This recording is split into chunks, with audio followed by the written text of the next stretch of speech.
Hi, my name is Keith MacKenzie, And I'm John Collins. and we are recording our Epiphamy of Learning for TCH 306. It's an interesting final project to do. I never really thought about reflecting in this way, so John and I were talking about things and thought that it would be interesting to just sit and talk for a little bit about the class and what we thought about it instead of just writing a boring paper. So, what do you think, John? I thought it was very interesting, and the one thing that I found that was interesting to me is that before getting into this class, I would typically think of literacy as just being able to read, and it's so much more than that. It encompasses, I think, every aspect of every aspect of knowledge that you go through. It continuously builds on your prior knowledge. I totally agree with you on that. I mean, I'm surprised. I surprise myself every day by things that I notice now that I never noticed before. You know, like walking through a store and seeing a sign about fresh vegetables or something. It's like, you know what? That's literacy. That's teaching somebody. That tells somebody what kind of vegetable this is. It tells you where it's from. It tells you how to cook it. The sign along the road giving directions to the next stop, turn right to get Kentucky Fried Chicken is literacy. It's teaching you something. It's just like every time you increase your own information, or if you increase others' information, I guess you can give literacy too. Yeah. I guess I think that is what teachers are doing. They're giving their knowledge to the students. So the students are benefiting from another person's literacy. Yeah. And it's a continuous advancement of your prior knowledge. Because without the prior knowledge, you wouldn't be able to build. Did you find yourself using that in our clinicals this semester over in Bloomington Junior? I did a little bit. I had a difficult student who was going through some difficult, I don't think it's very much difficult times, but just a difficult process of learning. He's just very uninterested. And I was surprised that I didn't feel like I was doing very much for him. I mean, I know I was helping him and talking through some math problems and some English problems, and worked a little bit on social studies too. And of course reading, so that's what the class was primarily about. But midway through, he switched classrooms on me. And I'm like, okay, great, he's switching classrooms, I don't know what's up. And then the CT pulled me aside and said he's being pulled up to a different classroom, which is the classroom you're in. Sure, yeah. And it's because his grade level is now up to par. Well, good. Instead of being below grade level in math and reading, he is at grade level. So that's why he was able to move. I'm like, that kind of gave me, okay, maybe I did something. Maybe you had something to do with that. I mean, I don't feel like I did anything extraordinary, but I think to a person in his situation, any help is good help. So I kind of had something like that. Well, not quite like that, but the whole literacy thing in my clinicals. My student was didn't really like to sit still that much. Had a real short attention span. My CT said, I want to put you with this student. He kind of needs a lot of attention to kind of keep him on focus and such. And I think it would be great that if he has you to help him do that. So I mean, it was again a challenge, but I'm glad we had it. That was one of my moments where it's like, I can do this. If I have one of the things I was worried about in my class would be, what if I have a student like that? What do I do? How do I handle that? And the fact that I had this opportunity to work with him and kind of hone that skill and realize that maybe I won't have that much time to be able to dedicate to a single student when I'm in my classroom, but the fact that I can help somebody else do it was a moment for me. It was things like where we were working on ratios and things, and you know, the high fives and things like that. Be like, you know, here, write it down. He never. They use their computers a lot, which is great, but they never seem to pick up a pencil or a paper or something. So I asked him one time. I said, you know, why don't you draw that? Why don't you draw a picture of that? Why don't you draw that ratio? And he's like, well, I don't know what to draw. I said, write down that ratio. And then I showed him things like, you know, a ratio can be 6-2, or it can be 6/2, or it could be 6 girls to every 2 boys, you know. And once I started to show him a few different ways that it can be represented and doing it on paper, and he started writing things down and writing down the information that was in the problem and putting them together, all of a sudden he's recognizing that, oh, these are just fractions. They're just this fraction equals this fraction. And so I can just I divide this number by this to get this. So I have to multiply this number by this to get that. And there's my answer. And all of a sudden he's like, is that my answer? And it's like, yeah. It's not. Is it that easy? And I'm like, yeah, when you write things down, when you use, I didn't say literacy to him, but that's what it is. I said, when you use different forms of literacy, it makes a huge difference. You know? Because I mean, you use verbal, you use diagrams, and, you know, imagery. So one of those, if not more than one of those, connected with him. Yeah. And when that connected with him, it's like, and this isn't that bad. And the fact that, you know, it was either not shown to him or he didn't pay attention to it when that skill was taught. I think the computers are a great thing, but I think sometimes we depend. Thank you. I depend far too much on technology when all we need is a chalkboard and a piece of chalk, and let's write some stuff down. Let's draw some pictures. Well, that's when I helped my student. That was everything he did in math. He went straight to the calculator. And one day he was gone, and I had a different student, and everything he did was in his head. And he wouldn't write it down. He wouldn't use a calculator, and he would just think it through. I'm like, if you write it down, you can see it. You can see it a little easier, and you can see where you make your mistakes. And he's just like, these ones aren't that hard. And I'm like, wow. Yeah, I mean, what was great with that too, you know, once you mentioned that, is the fact, you know, my student we're doing math and we're doing long division and such, and just watching the way that he did it was totally different than the way I did it, but it made sense. And it's like, wow, I'm going to file that away back here because this really makes sense. It's hard to explain something to somebody that already knows how to do it. But watching how he does that, watching how he took a number and he added 6 of them together to get the big number, so then he knew that number multiplied by 6 is equal to that number, so this number divided by this number equals 6. You know, it was like, wow, you know? It to me, my student did exactly the same way. And to me, it's like, oh, it takes a lot longer. But in their mind, they can visualize it. Well, and that's the hard part sometimes. That. And it's like, you want to tell them, no, just do that. And it's like, no, let them. I had to remember that, you know, these guys are 6th grade, 7th grade. Yeah. You know, it's like, okay, think back to when I was a 7th grader. Yeah, that's how I was doing math too. It was taking me a little long. It was taking me a little longer than most things. But, you know, you can see where that knowledge was built from the prior grade levels, you know, when they learned how to put things in groups. Yeah. You know, and that's all they're really doing. So, yeah, you can see the progression.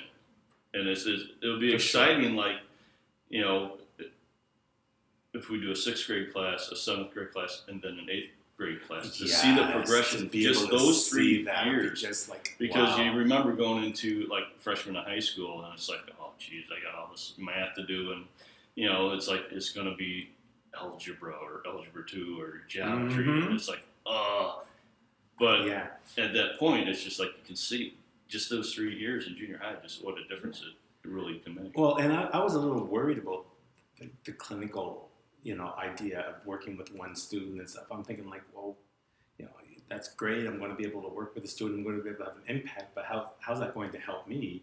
But it does. I mean, it makes me think about things like that. And, you know, and it was like, it made me realize that I can do this. And it taught me. I mean, I learned from the student that I was teaching. I learned things from him. What's going to help me teach other students later on. My student always forgets his computer somewhere. Yes. Except I don't think he's really forgetting because he always knows where it is. Yeah. So I think it's a way to get out of the class for a few minutes. So we walked down the hall one time, and I told him, I said, this is your time to learn from me, but this is also my time to learn from you. Mm-hmm. And we can spend this time walking up and down the hallway getting your computer, or we can spend this time at the table in the classroom working on some of your projects or working on some of your homework and stuff. So I think it made a little bit of an impact. I think if I had been more comfortable at the beginning of clinicals to bring something like that up to them, yes, it might have made a difference longer term. But at least for now, I think it's in there, and it's kind of It's funny how they react to the student I'm with. He come up to me actually just a couple weeks ago, which is more than halfway through the program. He grabbed my ID and goes, "So that's your name, huh?" And I'm like, "You know what my name is." He goes, "Yeah, I do." Yeah. But he felt comfortable enough to approach me. Exactly. So that, brought the comfort level down. Yeah. It made it a little bit more comfortable just to talk. That's great. Yeah, and they're speaking to us like we're teachers. Yes. Because, and maybe you and I have the advantage of looking older than some of the other students do or something. I don't know, but, I never felt disrespected. I never felt anything like that.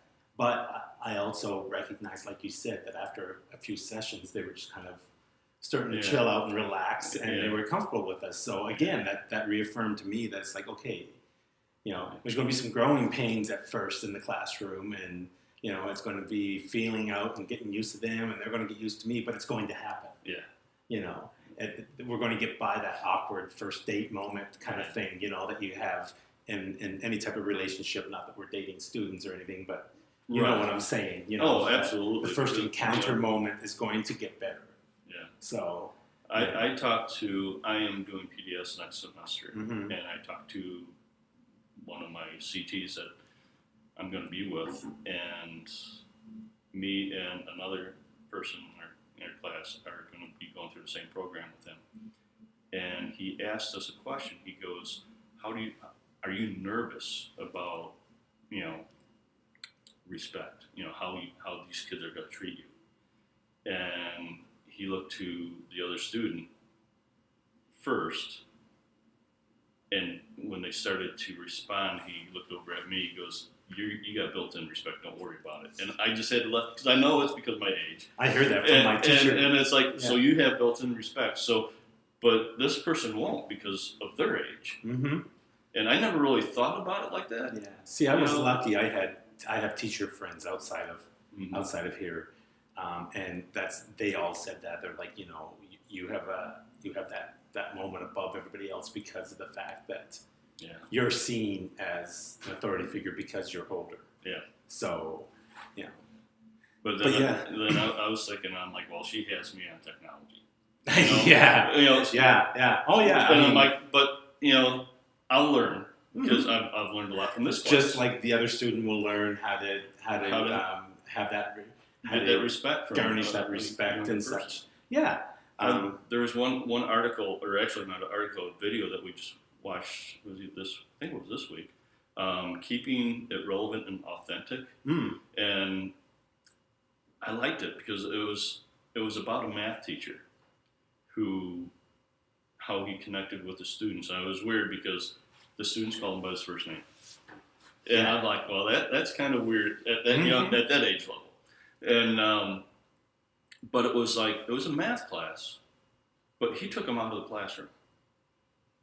He didn't use a lot of technology, per se. I mean, he has smartboard and all that, but he took them outside of the classroom. I'm like, I've never really thought about taking a math class out of the classroom. No, and you're right. And all he was doing it was a slope problem. So and his diagram showed a staircase. So they went out into the hallway and they made sure that their staircase was up to code. And I'm like, what a great way to bring it into real life. Mm-hmm. I mean, I thought that was just really neat. And again, that's literacy. Yeah, that it is. Staircase It's is literacy. You know, because they use it every day. Yeah. They don't see it as literacy, but they had to learn how to get up and down it. Mm-hmm. They learn more how the slope of it Yeah. is angled for certain reasons, and it's just, they're building knowledge off of a simple staircase. It's amazing. It's amazing that once you think of literacy as not just reading, all the different ideas that come to your head Mm-hmm. about Yeah. how you can involve. This. Yes, This. exactly. I mean, this. we're just sitting here talking, Right. and this is literacy. You know, Yes. I'm learning from you. You're learning from me. And hopefully he's learning from us. He's learning from us, and any of the students that happen to look at this as an example and listen Exactly. and stuff are going to say, "No, I never thought of that." Yeah.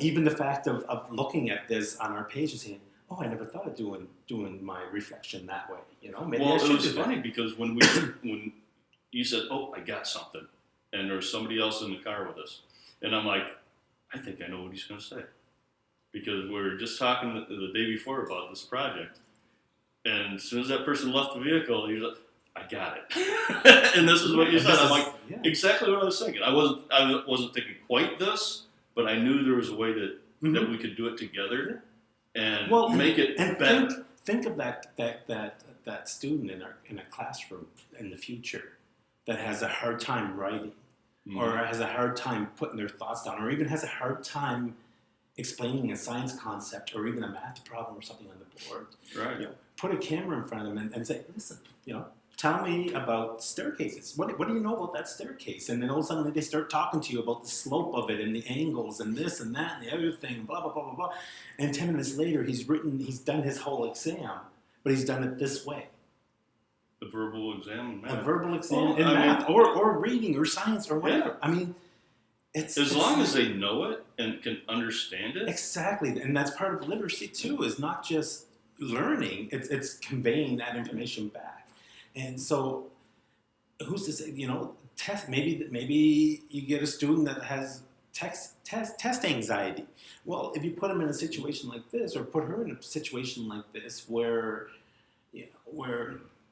ultimately they're going to know they're doing a test, but they're not sitting there writing it. Maybe they're more relaxed. I know I feel more relaxed right now talking like this than trying to sit down and write a paper, or oh my gosh, how do I put a graphic in here, or what kind of technology can I use here? Or we get so hung up sometimes, I think, on the results that we forget that the getting there is the important part. Not that the finished product, not that the answer isn't important, but sometimes it's more important how you get there. Absolutely. Which is something I've learned along the way. That it's just like, it's like, you talk about math and about getting a zero for a question because you get the wrong answer, but I did 80% of the stuff right, and I just made a mistake here. Or even if you don't make a mistake, maybe it is a concept issue that you're having. Why put a zero there and just give it back to the student and say it's wrong? Why not give them points for ideas? Or why not say, I like this approach. I like how you're starting here, but it kind of falls off here. So why don't you think about how this relates to this? Put it back on them. It's like, it'd be easy for me to say, no, that's wrong. And I just write the answer on the board. But if I put it back to them and say, think about this, think about doing this, think about doing that, look up the information, get your textbook out, get the computer. I don't care if you go to the computer and you search on Google and you find an example of a question that looks like mine, that tells you how to do it, and you use that as a guide to doing my question. Hey, I'm all for that, because you're doing the same thing when I stand up there and I teach you how to do it. So if you learn it by going to Google and finding a web page that explains to you how the problem's answered, and then you do it. Well, actually, he learned from your demonstration, learned from the Google, learned how to research it. Yeah, I mean, exactly. That is a huge step in today's world, because, they say that our STEM programs in school are lower considered, globally. But do they have to be the top? No, we have to know how to research it if we're smart. And I think this generation has more opportunity to do that than any other. Oh, I mean, yeah. I remember spending hours in the library, which seems silly now. And I don't have it with me, but my phone. Oh, I can absolutely. get everything I want You off can get everything on my cell phone. That's what you were saying, that as long the answer doesn't have to be right, and he can look it up. I mean, ultimately, the answer has to be right, correct. right now. But the video that I was talking about earlier has a demonstration. One of the assignments he gives his kids is a problem that is answered incorrectly. They figure out what's wrong with it and write their explanation. I remember Dr. Clemens did that in our math he classes. did that too. Like, and here's like, all the steps this student followed. Were they wrong? And I'll tell you what, honestly, I bombed that one because I had no clue what he was asking. I'm like, what are you looking for? I'm like, and then once I got the assignment back and he clarified what it was, I'm like, oh, well, yeah, duh. I knew it was wrong, but I didn't know what, while you're at. But, for a younger, person, middle school child, learn how to find errors. I think that's almost as important as knowing how to do it. Because if you do it and you're wrong and you don't know you're wrong, you're still wrong. If you know you had a mistake and you can find it and figure out what you did, you just learn something. And that's part of what literacy is learning from building on your knowledge. And that's it, knowledge and imagination. One of my middle schooler for a day quest, I made an observation at one point about the kids using their imagination for something. And I posed the question in my reflection. I said, I wonder if imagination is literacy. And then I said, it's like, well, yes, I guess if you're learning something from that imagination, then yeah, I could see how imagination is literacy. And he writes back to me on the message saying, it's like, I love how you question that and how you thought about that. He said, but I'll push back to you and say that it doesn't matter because you're always learning. Right. So you're always, when you imagine something, you're always going to learn something from that. So that means, ding ding, imagination is literacy, period.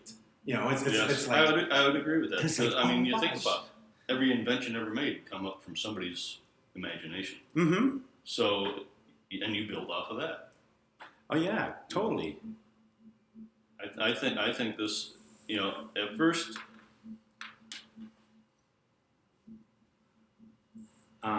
Yeah, I mean. Don't worry about it. Yeah, don't worry. Yeah, I just lost my train of thought. But yeah, I mean, it's little things like that. It's like, taking them outside and, doing questions a little different way or having them think about it or having them, that's what it all boils down to. It's just use anything. Anything can be used to teach. Yeah. And if I have a student in the classroom that learns well by the way they learn is by having somebody talk to them and explain things to them, then that's great. Then I do that too. It's never going to get away from the lecture. It's never going to get away from standing in front of the classroom and talking. There's always going to be some of that. But in the student for a day that I visited the classrooms and the science class I went into,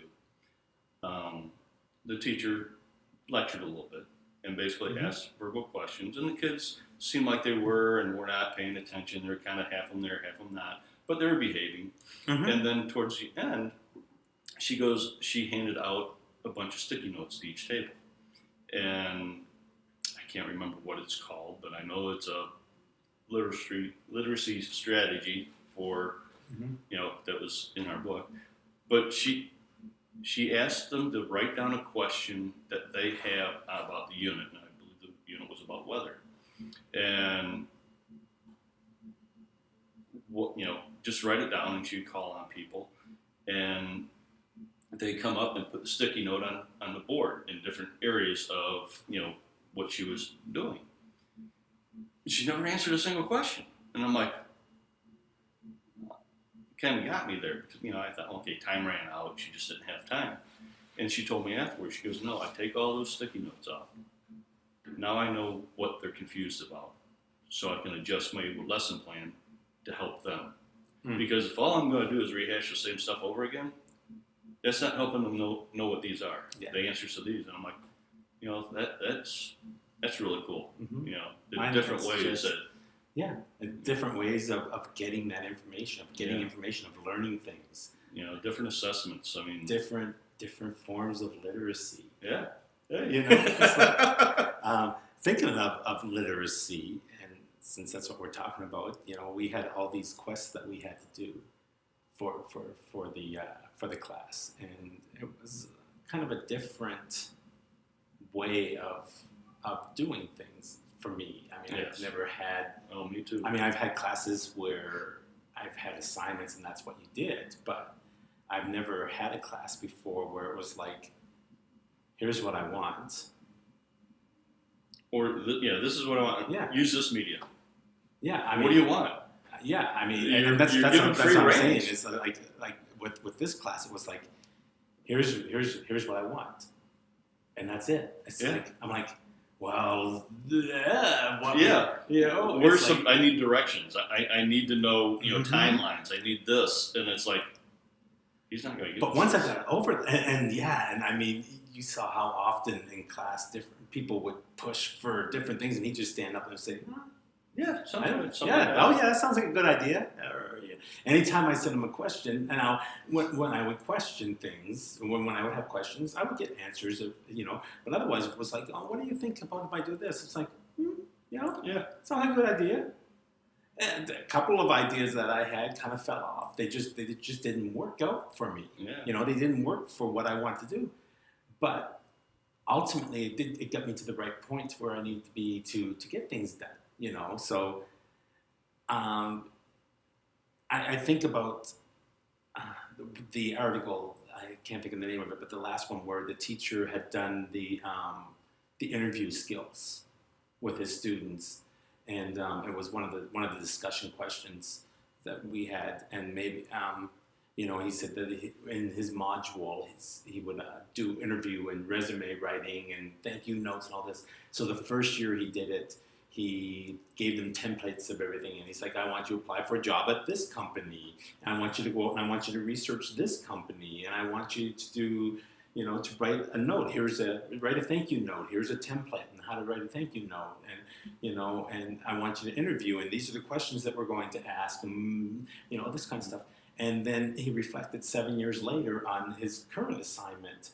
And instead of doing all these templates and stuff, it's like, I want you to go out and research the local companies. And, where do you think you'd like to work? What do they do? What could you do for them?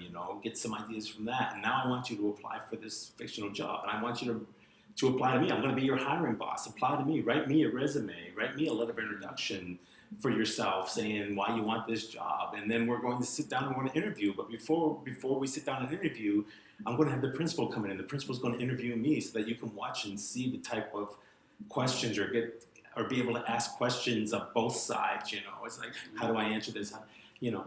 And just the development of his lesson plan from here's a piece of paper, fill this out, to this type of thing, because it was almost like a quest. Of course, it was a little more guidance because you're talking about junior high students as opposed to college students. So you have to do a little bit of guidance with it, but it wasn't fill in the blanks and pass it in. It was figure this out. And it was like it was mind-boggling to me. It's like, wow, that works. It's like, why should I just give them an exercise sheet for math and say, here's your practice questions, fill these out. Fill these in because your test is going to be over the same stuff. But, I mean, so you'll learn that part. It is one method. It really is. It's one method of practice and stuff, but there's just, you start with that. And I was worried because, in a lot of our classes, other methods classes and such, they talked about these big grandiose ideas, how you can make your classroom so great, and we all have this pie in the sky idea that our classroom's going to be a utopia for learning, and it's going to be the best, and all of our students are going to leave and say, oh, I just so love Mr. MacKenzie's class. It's just so amazing. And I'll get there. My goal is to get there. but it's not going to be that right away. Yeah. So what I have to remember, what I'm learning from these readings and what I'm learning from, the trial and error with the quest is, I'm going to start out simple. I'm going to start out, my job is to teach a student. Yes. So I have so much to learn my first couple of years of teaching that I'm just going to concentrate on, I'll try a few things out and I'll try to be creative and stuff, but ultimately, my job is to teach, and I can't get hung up on trying to find these great, elaborate, fun, ideas, and I can't be I can't be a creator. I can be. Some things will be, but I can't. I'm not going to be that teacher. Well, first. I think now teaching is. I'm not saying it's easier. I'm saying you have so much more resources available to you. Because could you imagine the teachers that taught us in grade school?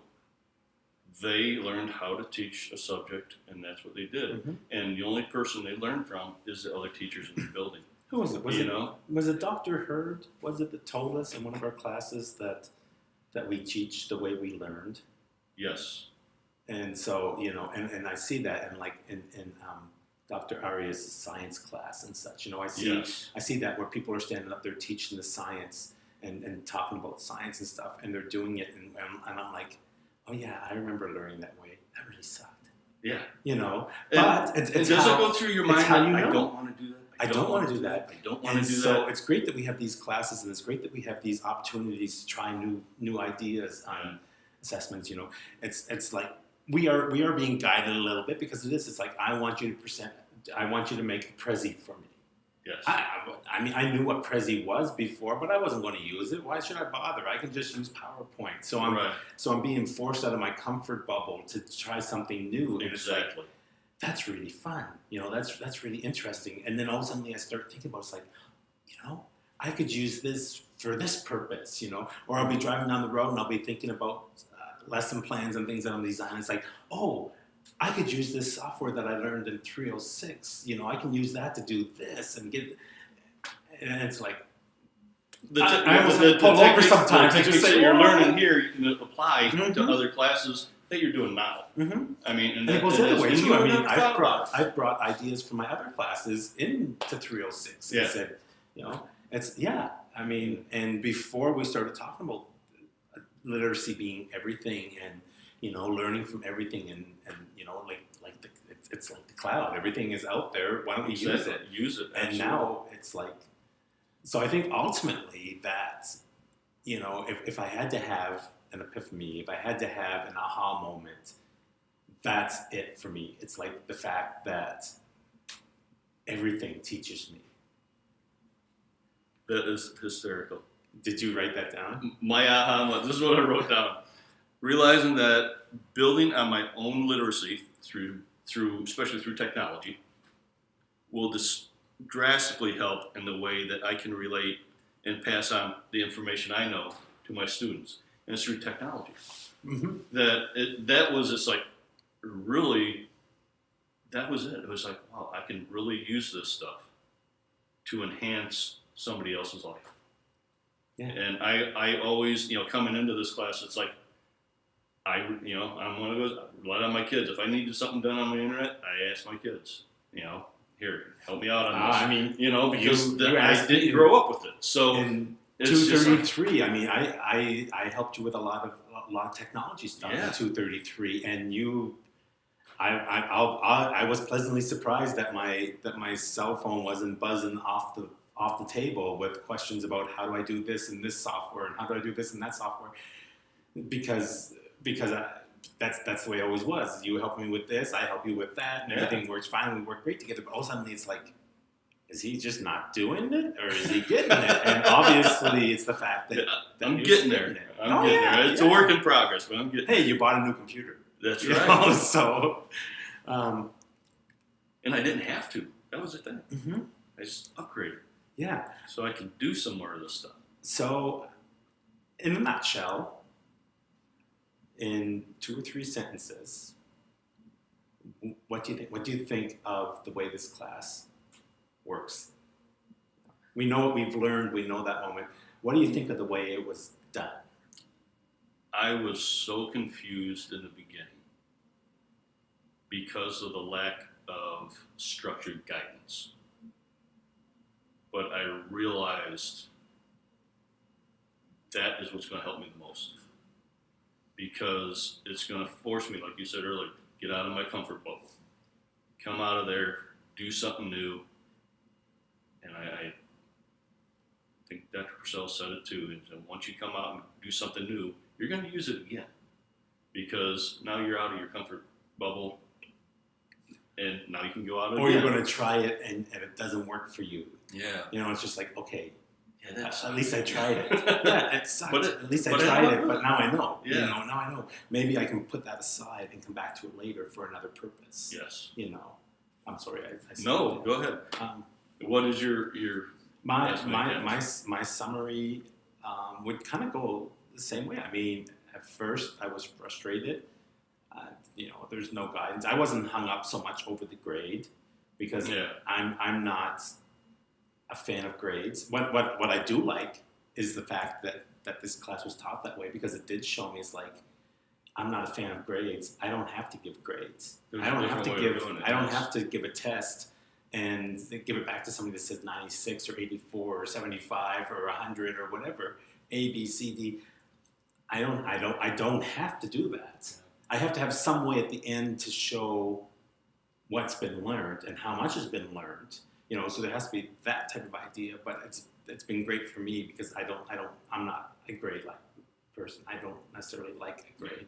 So that part was big, and the assignments, I liked the fact that there was no due dates, because that's fine for me because I can make my own due date. Yeah. But I could see where it would force people that leave things to the last minute Yep. to reevaluate that Yes. and to say, I can't leave this to the last minute because the last minute is the end of class. Yes. And if I don't have all these things done by the end of class, then, you know, I get if what I you only deserve, have yes. if I only have five quests done by the time class ends, then that's the grade I want to get. Yes. You know, so I think that part of it was great, and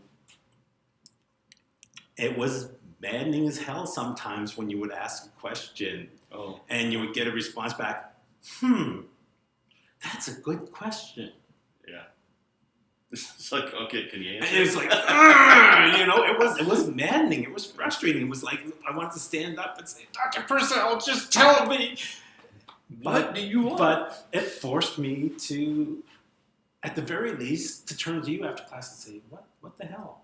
You know, what are we doing with this? And then you and I would converse about it, or we would talk to Griselda about it in the band, or we would talk to, you know, Brandon or anybody about it and get ideas and say, oh, yeah, okay. Okay, now Yeah, I'm that's- getting it bit by bit, because you can see Yeah. other people are getting So it he bit could by have bit. just answered my question, but then I'm going to do what You wouldn't have what built that I'm network going with to. everyone else. Well, I wouldn't do that, but I also wouldn't move out of my bubble. I wouldn't do any of that stuff because I'm just going to give him what he wants, Right. and that's the structure of the class was great that way. It's because- almost like he's pushing you to know that you're not alone.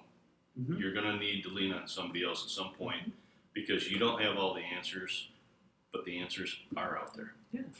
It's kind of cool.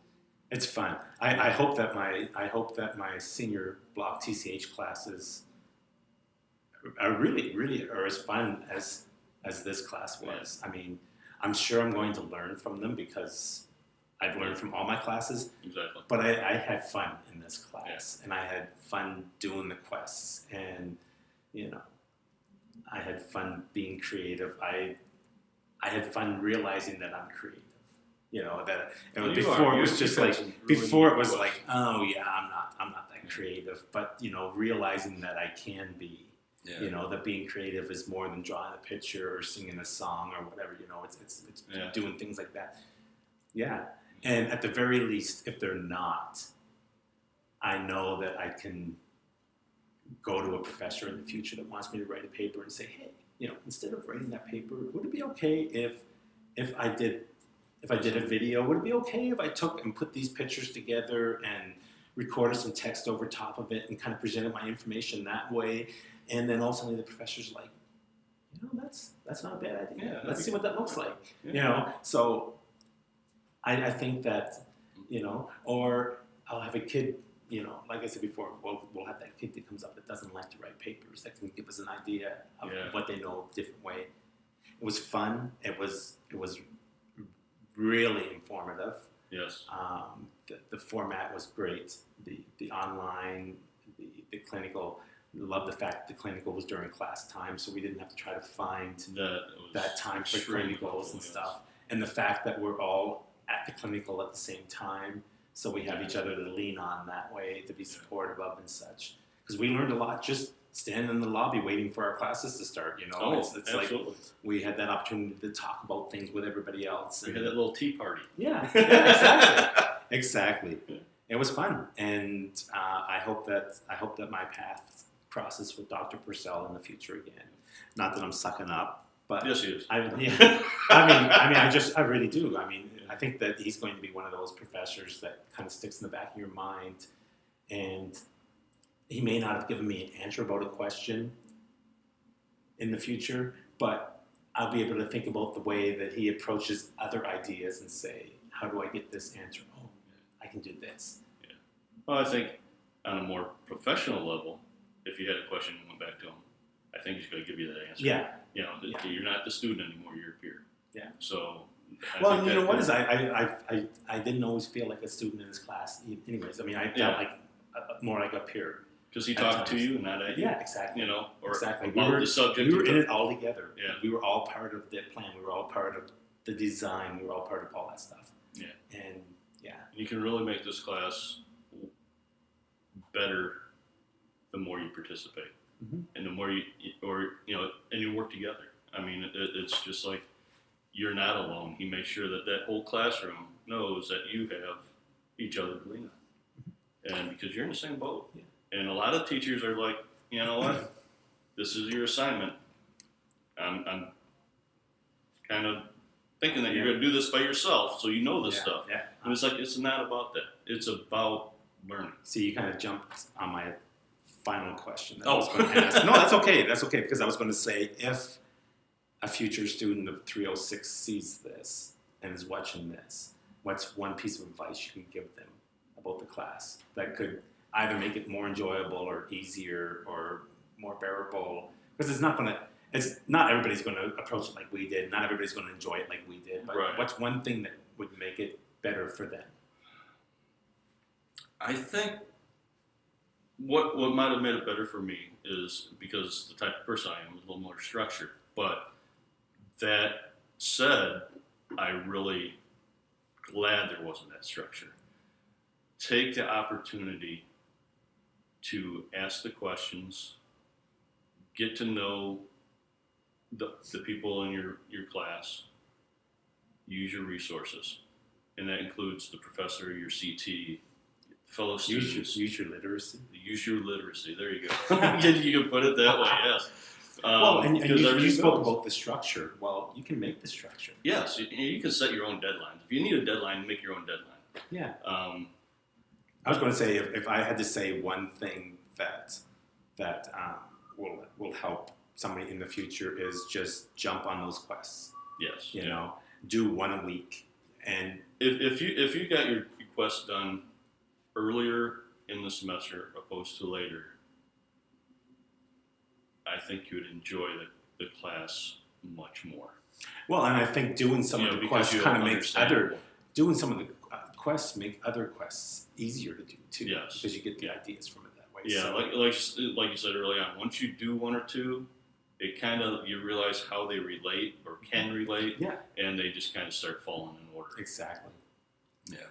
So, Dr. Purcell, this is our epiphany. This is, we hope that we kind of conveyed what we were trying to convey, and that you got from us what we needed. Of course, if you didn't, you know how his email. No. You know how to reach us and to ask questions or to gain clarification or whatever. And I hope that our ramblings actually make a little bit of sense. Yeah. And if you have any questions, you can Slack us. Use Slack. Guys, I'm Keith. I'm John. Hey, thanks for making it through this far. And look us up if you have any questions.